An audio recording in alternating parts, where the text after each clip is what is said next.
हकायक दिखाना जुर्म बन गया। लंदन में एवन फील्ड के बाहर चौकीदार की बदमाशी, बोल न्यूज़ के नुमाइंदे मीर अकरम से बदतमीजी, धक्के दिए, गालियां और धमकियां भी दी। फराइज की अंजाम दही से रोकने की कोशिश।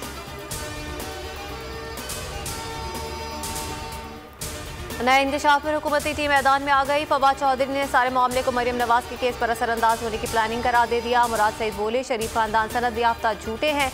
एक और कारस्तानी सामने आ चुकी है। फारूक हबीब ने तंज किया कि रस्सी जल गई मगर बल नहीं गया। शहजाद अकबर ने कहा कि जो कुछ भी था इंतहाई शर्मनाक और तयशुदा था। खानदान के 3 अफराद सियासत कर रहे हैं। नवाज शरीफ भी आकर सियासत कर लें, कोई फर्क नहीं पड़ेगा। 24 घंटे में वीजा मिल जाएगा, टिकट भी अपनी जेब से दूंगा। शेख रशीद की पेशकश। कहा, आसिफ अली जरदारी टेंट उखड़ने का वक्त आ गया है। इमरान खान कहीं नहीं जा रहे, सिविल मिलिट्री ताल्लुकात जबरदस्त हैं। नवाज शरीफ के आने की खबरों ने हुकूमत की नींदें उड़ा दी हैं। इमरान न्याजी और पिंडी के शैतान को पैगाम है, बस आपने घबराना नहीं है। चपड़ासी के बयान से साबित हुआ कि न सिर्फ घबराए हुए हैं बल्कि बौखलाए हुए भी हैं। राना सनाउल्लाह का जवाबी वार।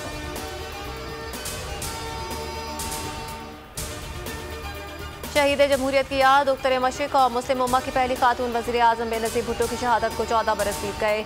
गढ़ी खुदाबख्श में बरसी की तैयारियां मुकम्मल। मुल्क भर से जियालों की आमद का सिलसिला जारी। बिलावल भुट्टो और मरकजी कायदीन इज्तिमा से खिताब करेंगे। आसिफ अली जरदारी अदालत के बायस शरीक नहीं हो सकेंगे।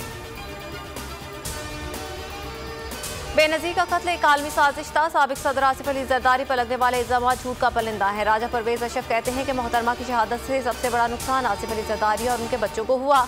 सईद गनी बोले, मोहतरमा का कातिल इस्लामाबाद में मौजूद है। गड़ी खुदा बख्श में हर साल लोग आते हैं जबकि कातिल की कब्र पर कोई नहीं जाता। अफगान सूरत-ए-हाल और कौमी सलामती। वज़ीर आज़म इमरान खान ने नेशनल सिक्योरिटी कमेटी की अहम बैठक आज बुला ली। अस्करी हुकाम और सीनियर वज़रा शरीक होंगे।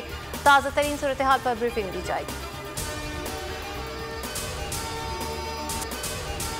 मुल्क के बालाई इलाकों ने बर्फ की चादर ओढ़ ली। आसमान से गिरते गालों ने मनाजिर हसीन बना दिए। मलका कौसार मरी में सयाहों ने बर्फबारी के हसीन मौसम में खूब लुत्फ उठाया। एबटाबाद में गहरे सियाह बादलों का राज। गलियात में भी हल्की बर्फबारी से मौसम दिलकश हो गया।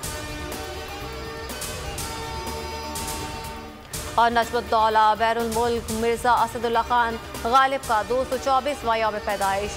दीवान गालिब, महर नमरोज, काते बुरहान और महखाना आरजू जैसी शोहराए आफाक तसानीफ तहरीर की। गालिब की शायरी ने दुनिया भर में इनकलाब बर्पा कर दिया।